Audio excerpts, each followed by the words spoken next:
आजादी के अमृत महोत्सव वर्ष में आइए सुनते हैं भारत भूमि के लिए अपनी जान कुर्बान कर देने वाले जांबाजों की कहानी। रंग दे बसंती।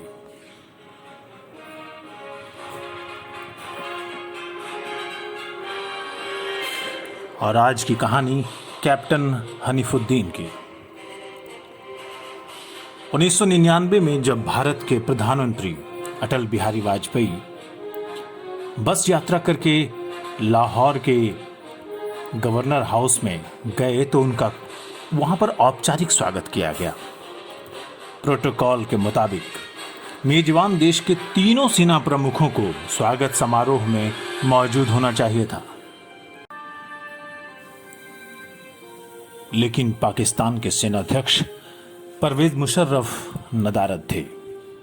उस समय जब लाहौर में शांति के कबूतर उड़ाए जा रहे थे, दूसरी ओर पाकिस्तान के सेना प्रमुख जनरल परवेज मुशर्रफ करगिल की पहाड़ियों ऑपरेशन बद्र की योजना बनाने में मुब्तला थे।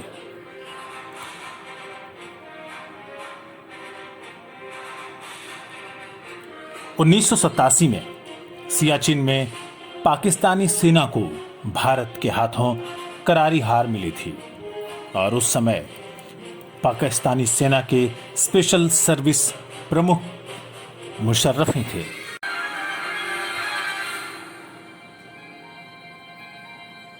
जिनको भारतीय सेना को सियाचिन से हटाने की जिम्मेदारी दी गई थी और वो ये जिम्मेवारी पूरी नहीं कर सके थे।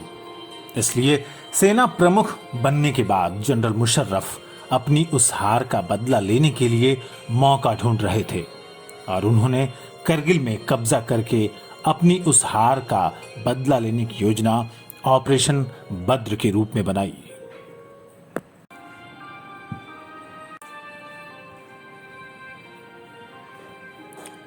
हालांकि यह भी सच है कि इस ऑपरेशन में करारी हार और दुनिया भर की मीडिया में इस ऑपरेशन को मिली कवरेज से पाकिस्तान का असली चेहरा सबके सामने आ गया। आजादी के बाद से ही पाकिस्तानी सेना कश्मीर पर कब्जा करना चाह रही थी और इसके लिए उसने कई कोशिशें की हैं, लेकिन हर बार उसे मुंह की खानी पड़ी।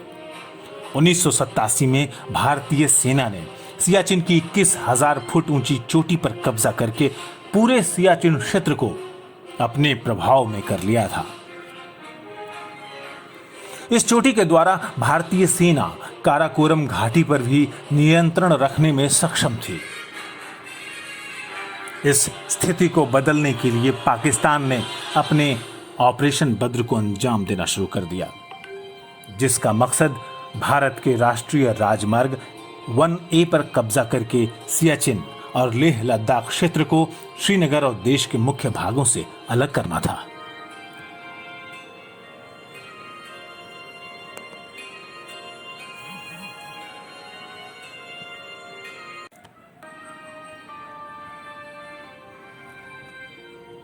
इस ऑपरेशन के लिए पाकिस्तानी सेना ने अपने स्पेशल सर्विस ग्रुप और नॉर्दर्न लाइट इन्फेंट्री के सैनिकों को चुना था, क्योंकि नॉर्दर्न लाइट इन्फेंट्री के सैनिक गिलगित क्षेत्र के होते हैं जो करगिल की परिस्थितियों से परिचित थे और वैसे मौसमी हालात में ढले हुए थे।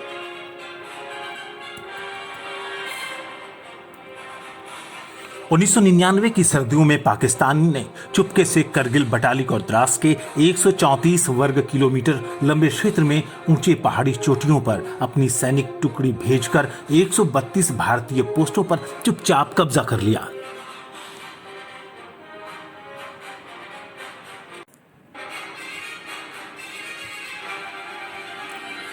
उधर भारत ने मई 1999 में हर साल की तरह 11 राजपूताना राइफल्स को सियाचिन क्षेत्र से अपनी समय अवधि पूरी करने पर करगिल द्रास क्षेत्र के तुर्तुक लंगा नाम की पहाड़ियों पर नियंत्रण रेखा पर तैनात कर दिया था।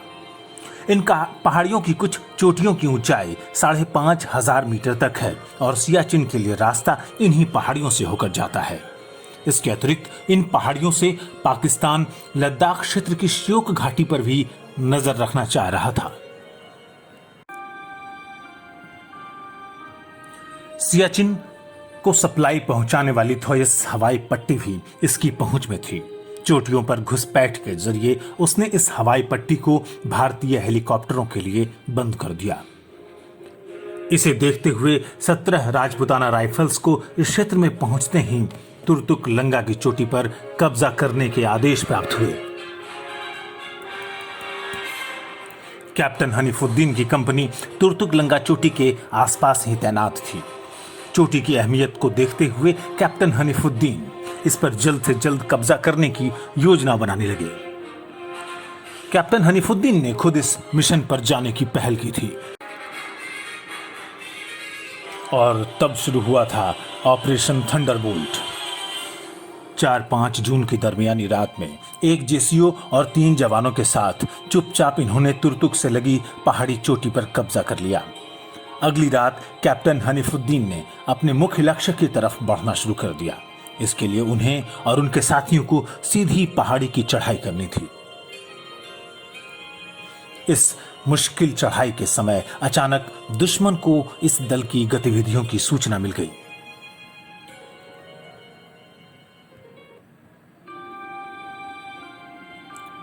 दुश्मन ने अपने हथियारों और तोपखाने से कैप्टन हनीफुद्दीन को आगे बढ़ने से रोकने की कोशिश की।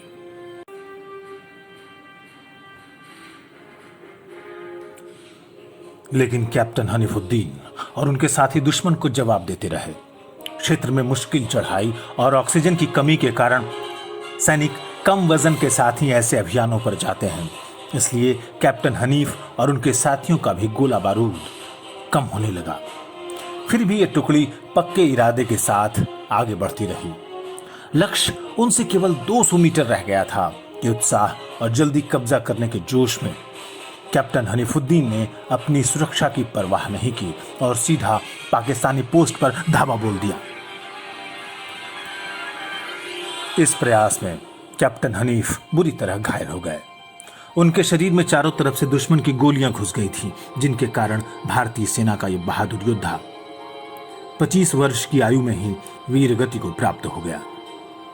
इस समय करगिल की लड़ाई शुरू ही हुई थी, इसलिए उस समय ज्यादातर क्षेत्र में पाकिस्तानी सेना प्रभावशाली स्थिति में थी।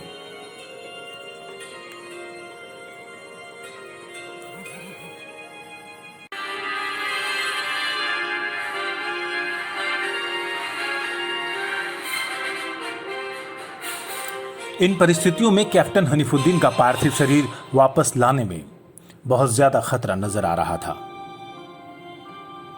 और सेना उस समय उनका शव वापस नहीं ला पा रही थी। उस वक्त कैप्टन हनीफुद्दीन की माताजी हिमा अजीज ने अद्भुत देशभक्ति की मिसाल पेश की थी और दूसरे सैनिकों को भी अपने पुत्र की तरह समझते हुए भारतीय सेनाध्यक्ष से प्रार्थना की कि इन स्थितियों में हनीफ का शव लाने के लिए किसी और सैनिक का जीवन खतरे में नहीं डाला जाए।